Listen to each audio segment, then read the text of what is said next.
The issue I chose to research was financial identity theft.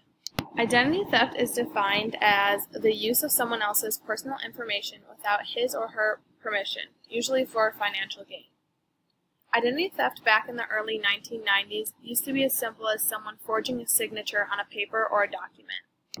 A substantial amount of identity theft has moved into the realm of cybercrime, with financial and other personal information obtained from hacked emails, cloud storage accounts, cell phones, home computer networks, and other digital sources. Financial identity theft occurs specifically when someone uses another person's personally identifiable information for financial gain.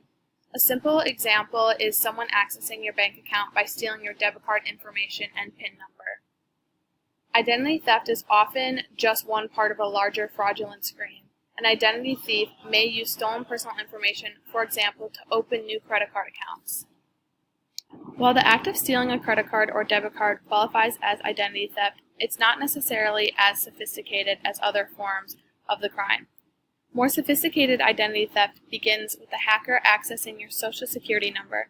Your Social Security number is a unique, government-issued identifier assigned to only you. Financial institutions depend on it for identity verification purposes. Once a hacker has your Social Security number, they can obtain other personal information.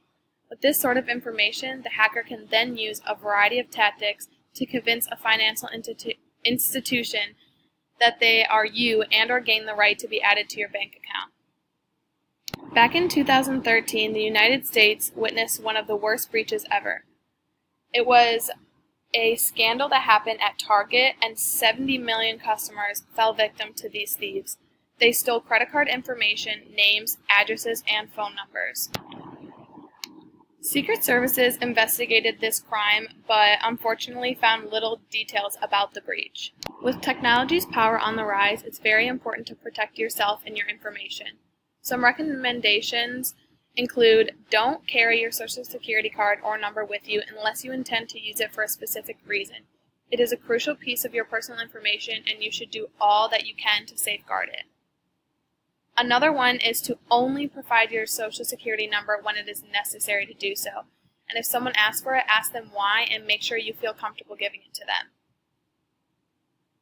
Another tip is to limit what you share on social media. Posting about your date of birth, family names, dog names, where you live, etc.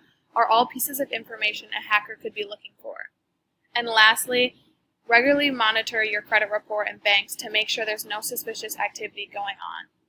Here are the cited sources for the information I found, and these are the sources for the graphics I used within this presentation.